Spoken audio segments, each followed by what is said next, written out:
ఇక ముఖ్యంగా అంటే ఇప్పుడు బీఆర్ఎస్ ఎలాగే ఎలిగేషన్ చేస్తుంది ఎందుకంటే ప్రతిపక్షంలో ఉంది కాబట్టి. మరి ఆ ఎలిగేషన్స్‌ని మీరు తిప్పికొట్టే ప్రయత్నం ఏం చేస్తున్నారు? ఎందుకంటే బీఆర్ఎస్ ఇప్పుడు మీరన్నట్టుగా బీజేపీ సెకండరీ లీడ్ వచ్చే అవకాశం ఉందని మీరు కూడా చెప్తున్నామన్నారు. సో, మరి ఆళ్ళని థర్డ్ లిస్ట్‌లో పడేయడానికి మీ ప్రయత్నాలు ఏ విధంగా ఉన్నాయి? అది వాళ్ళకి క్రెడిబిలిటీ అంత తొందరగా రాదండి. మా అంటారా? ఫెయిల్యూర్‌తోనే వాళ్ళకి క్రెడిబిలిటీ తప్ప, హ్మ్. మీరన్నట్టు మా స్కీమ్ ఏదో డిలే అయితే అది అస్త్రంగా వాడుకోవాలి. హైడ్రాలో కాస్తో కూస్తో సామాన్యుడి ఇల్లు ముట్టుకున్నాం కాబట్టి అదొక అస్త్రం కింద వాడుకున్నారు. ఓకే. మూసీ కూడా అదొక దాన్ని అస్త్రం. అస్త్రం కింద వాడుకున్నారు. ఇట్లా వాళ్ళు ఏదో రకరకాల అస్త్రాలు వాడుకోవాల్సింది తప్ప లగచర్లు కూడా వాడుకున్నారు బానే. లైచీలు వాడుకున్నారు. హ్మ్. వాళ్ళే దాడి చేయించి, ఆ! వాళ్ళే వాడుకున్నారు అస్త్రంగా. ఇట్లాంటివి ఏవో రకరకాల అస్త్రాలు ఎత్తుక్కోవాల్సి తప్ప ఇప్పటికిప్పుడు పార్లమెంట్ ఎలక్షన్స్ రిజల్ట్స్ వచ్చినాక హ్మ్. 0 సీట్లు సాధించిన బీఆర్ఎస్ కోలుకోవడం అంత సులభం కాదు. కాదు. మేము చేసిన మిస్టేక్స్ ఏమైనా ఉంటే తప్ప. ఇప్పుడు మేము హైడ్రాలో కదా స్లో డౌన్ అయినాం. దానికి కూడా ఒకవేళ మీరు మిస్టేక్ చేశారు సార్. అది మీకు అది బీజేపీకి ప్లస్ అవుద్దా? బీఆర్ఎస్ ప్లస్ అవుద్దా అంటున్నారు? బీఆర్ఎస్ కాదు. బీఆర్ఎస్ వాళ్ళ ఫెయిల్యూర్ 10 ఇయర్స్ ఈ దేశాన్ని అంటే మొత్తం తెలంగాణ దోపిడీ చేసుకున్నారు కదండి. ఓకే. ఇప్పుడు నిన్న మొన్న ఉన్న అవినీతి ఆరోపణలు, కేసులు ఉక్కిరి బిక్కిరి అవుతున్నారు కదా వాళ్ళంతా. ఇంకా స్టార్టింగే కదా. స్టార్టింగ్ ఎన్నున్నాయి ఆయన అన్నాడు. ఇంకా చాలా ఉంటాయి మా మీద మాట్లాడుతున్నాడుగా కేటీఆర్ గారు. మెటీరియల్ ఉంది కదా. మెటీరియల్ చాలా 5 లక్షల కోట్లు 10 లక్షల కోట్లు అవినీతి చేశారు, ఇలా జమ చేసుకుని సీఎం అసెంబ్లీలో చెప్పాడండి.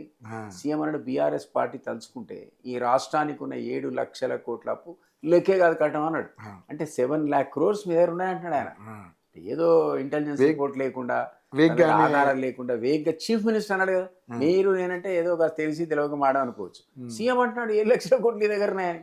సో దానికి సంబంధించిన 10 ఎంక్వైరీలు నడుస్తున్నాయి ఇప్పుడు. కానీ వాళ్ళు కూడా మాట్లాడుతున్నారు సార్. ఆయన 100 దేవుడి మీద ఒట్టేసినోడు ఆయన మాటలు కూడా అర్థాలు ఉంటాయి అన్నట్టుగా మాట్లాడుతున్నాడు. మనందరం కూడా అన్నాం కదా.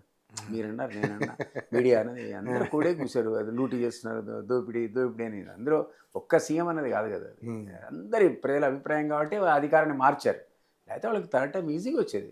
అవినీతి ఆరోపణలో కూరుకుపోయి ఆఖరి కూతురు కూడా అరెస్ట్ అయ్యాయి కదండి.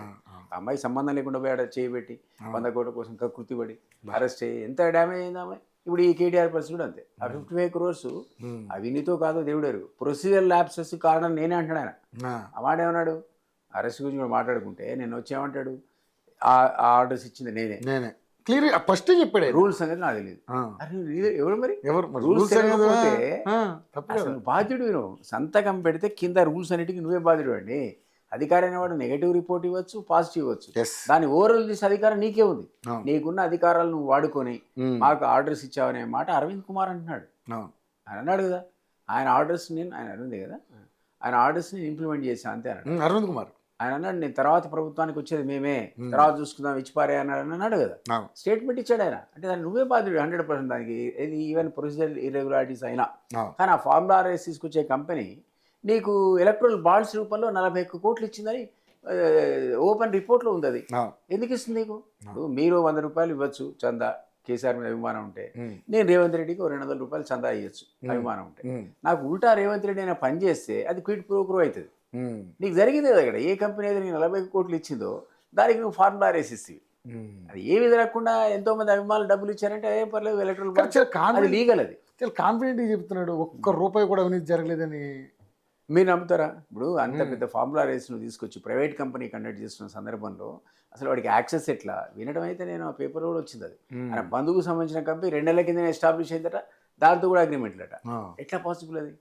2 months కింద అప్పుడే పుట్టిన కంపెనీకి ఇట్లాంటివి ఎట్లా వస్తాయి? అసలు నువ్వు ఇచ్చే పర్లేదు చూసుకుందాం అంటే తప్ప అఫీషియల్ ట్రాన్సాక్షన్లో 50,000 ఇక్కడ కోటి తీసుకొని అక్కడ నువ్వు ఇచ్చి ఉండొచ్చు. ఏమనంటే మళ్ళీ రివర్సు హైదరాబాద్ బ్రాండ్ ఇమేజ్ని వీళ్ళే దెబ్బతీయాలని చూస్తున్నారు. బ్రాండ్ ఇమేజ్ వేరు, అవినీతి వేరండి. మేము బ్రాండ్ ఇమేజ్ పెంచడానికి ట్రై చేస్తున్నాం, వీళ్ళని నాశనం చేయడానికి ట్రై చేస్తున్నాం. దానికి అందులో నీకు వెనక వేరే కహానీ ఉంటుంది కదా. నీకు ఆ లాభం ఉండకపోతే ఆ పని నువ్వు చేయవు కదా. బ్రాండ్ ఇమేజ్కి రకరకాల మార్గాలు ఉంటాయి. ఇంకా నువ్వు ఎందుకు ఎక్కడ డబ్బులు ఉంటాయి అక్కడే వాళ్ళు పనులు చేశారు తప్ప వేరే వేరే కదా. లిక్కర్ పాలసీ కూడా అదే కదా. లిక్కర్ పాలసీ కూడా ఇక్కడ కూడా లాభం వచ్చింది. ఇదే పాలసీ నువ్వు వేరే దగ్గర దేశవ్యాప్తంగా ప్లాన్ చేద్దాం అడ్డం పెట్టుకొని వ్యాపి చేద్దాం అనుకుంటే పాపం మచ్చలేని కేజ్రీవాల్ జైలుకు పోయాడు. పాపం అదైతే మరి దారుణం. బెయిల్ రావడం కూడా బాగా లేట్కి వచ్చింది. పాపం చాలా లేట్ వచ్చింది. ఇంకానే ఆయన ముఖ్యమంత్రి ఒక పరీక్షుడుగా, ఆయన ఒక పార్టీ అధ్యక్షుడు కాబట్టి ఎలక్షన్స్లో పార్టిసిపేట్ కావాలి కాబట్టి ఇవన్నీ చూసి కోర్టు ఇచ్చింది. కానీ లేకపోతే శిశువుడు 1.5 years 6 నెలలకే బయటకు వచ్చింది. నీ పాలసీ నాడు రుద్దుదామంటేనే కదా. సో నేను అట్లాంటిది ఒక్క పాలసీ సింపుల్, అది ఒకటి ఇక్కడ పట్టుబడ్డది కాబట్టి.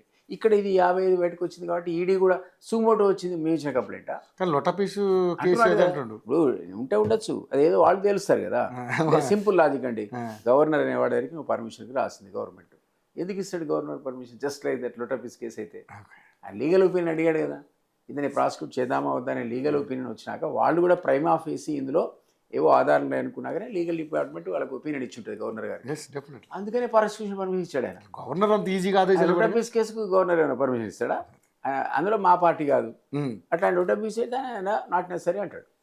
అంతే కదా, అదొక ఆధారం. ఈడీ అయితే మేము కంప్లైంట్ చేయలే, నువ్వు మనీ లాండరింగ్ అతిక్రమించావు కాబట్టి ఈడీ సుమోటో వచ్చింది వ్యవహారంతో చూసి వాళ్ళు నీకు నోటీసులు ఇచ్చి ఇప్పుడు నిన్న పోయిన అరవింద్ కుమార్ అక్కడికి ఏసీబీకి వాళ్ళ ఈడీ జరిగిపోతున్నాడు. ఏమి జరగకపోతే పెద్ద ఏజెన్సీస్ రెండు పని లేక ఇన్వెస్టిగేట్ చేస్తా. ఆయన మరీ అహంకారపూరిత మాటలు ఇంకా ఉంటే మగతనం సీఎంకి మగతనం ఉంటే నువ్వు మగాడివి అయితే చాలా సందర్భాల్లో మాట్లాడేది. అంటే ఎవరైనా కానీ నా పార్టీ కావచ్చు, ఇంకో పార్టీ కావచ్చు, సీఎం అనే స్థానానికి మనం గౌరవం ఇవ్వాలి. తప్పకుండా సార్. ఇట్లా నువ్వు అట్లా మాట్లాడితే అంత అది కేసీఆర్ గారు ఉన్నా ఎవరున్నా గౌరవం ఎందుకు పదవికి గౌరవం పదవికి మనం గౌరవించుకోవాలి. అడ్డగోలు మాట్లాడుతున్నాడు, ఏంది ఆ మాటలేదు, అది ఛాలెంజ్ చేసేది. దమ్ము ఉంటే రా అరెస్ట్ ఉంటే అందులో కేసు ఉంటే అరెస్ట్ చేస్తాడు. పోలీసు వ్యవస్థ దాని పని అది చేసుకోబోతుంది. పి నరసింహారావు అన్నట్టు చట్టం దాని పని చేసుకుంటూ పోతుంది, నువ్వు సహకరించు. పివి నరసింహ లాంటి ఆయన కూడా తప్పలేదు కదా, ఆయన కూడా కోర్టు ముందు ఎప్పుడో సుప్రీంకోర్టు ఎప్పుడో ఆయన మాఫీ చేసింది. లాస్ట్ లో 10-15 ఏళ్ళు నడిచింది ఆయన కేసు. పాపం పివి నరసింహ లాంటి నిజాయితీ పరుడు. మన్మోహన్ సింగ్ దేశం అని తెలిసారు అంత నీతిపరుడు లేడని. కోల్ విషయంలో కోల్ కేసులో మసి అంటింది ఆయనకి. ఆఖరికి ఆయన సంబంధం లేని తెలిసింది ఎప్పుడో కొన్ని ఏళ్ల తర్వాత. చాలా టైం పట్టింది ఆయనకి అట్లాంటి రోడ్డు కేసు కూడా ఆయనకి సంబంధమే లేదని అందరికీ తెలుసు. కేసు పెట్టారు మరి, ఎందుకంటే అప్పుడు ఆధారాల ప్రకారం ఆయన ఉన్నాడు అనుకున్నారు, పెట్టారు. సిబిఐ ఎంక్వైరీ తగిలింది ఆయనకి మసి. ఆ మసి నిజంగానే ఆయనకి ఏమీ లేదు, ఆయన కడిగిన ముత్యం అనడానికి 5-6 ఏళ్ళు పట్టినట్టుంది అట్లాంటి వాడికి కూడా. నేను చెప్తున్నా ఇదంతా సరే, మా వాళ్ళే కావచ్చు ఎవరైనా, ఇట్ టేక్స్ టైం. మరి ఇప్పుడు అంటే ఈయన కూడా రేపు పొద్దున కడిగిన ముత్యం అంటే పోనీ అది నిర్ణయించాల్సింది మనం కాదు, ఆయన కాదు, మనం కాదు. ఎప్పుడే నీ మీద అలిగేషన్ పెట్టినటువంటి వ్యవస్థ ఆ సిస్టమ్ నేను చెప్పాలి, జ్యుడిషియరీ సిస్టమ్, దాన్ని గౌరవించాలి. సో మనం లెక్క ప్రకారం అయితే తప్పు జరిగితే మాత్రం కంపల్సరీ శిక్షార్హులే. తప్పు ఎంతమంది ఎవరు తప్పించుకున్నారంటే తప్పు చేసిన లాలూ ప్రసాద్ జైలు పోయి ఉచ్చలెక్క పెట్టాడు. శిబు సోరెన్ ఆయన ఉద్యమ టైంలో పోయినా కొడుకు అయితే మొన్న సీఎంకి పోయాడు, మళ్ళీ వచ్చాడు. కేజ్రీవాల్ జైలు పోయాడు, మళ్ళీ వచ్చాడు. ఎవరు తప్పించుకోగలిగారు? సుఖరామని ఫస్ట్ టెలిస్కామ్ ఇన్ ఇండియాలో 92 years జైలు పోయాడు. 92 years పట్టింది, 25 years ఇన్వెస్టిగేషన్. అది ఆఖరికి జైలు పోయాడు. 6 నెలలకు హార్ట్ అటాక్ చనిపోయాడు. ఆయన తొలి స్కామ్ అది ఈ కంట్రీలో. సో బోఫోర్స్ 5 కోట్లకే దేశం అంతా గందరగోళమే, అదే ఇదే ఒకసారి అధికారం కోల్పోయి ఆఖరికి అది బోగస్ అని తేలడానికి 3 ఏళ్ళు పట్టింది. 15 ఏళ్ళ దాకా దేశం అంతా బోఫోర్స్ అన్నారు, ఏం జరగలేదు మరి. But at the same time అది ఆ ఇన్వెస్టిగేషన్ ప్రాసెస్ని మీరు అవాయిడ్ చేయలేరు. ఎవరి శిక్ష లేకుంటే తప్పించుకుంటారు. పివి లాగా, మన మన్మోహన్ సింగ్ లాగా, రాజీవ్ గాంధీ లాగా ఉందనుకోండి, నేను చెప్పిన లాలూ లాగా, కేజ్రీవాల్ లాగా, సుఖరామ్ లాగా జైలుకు పోతారు.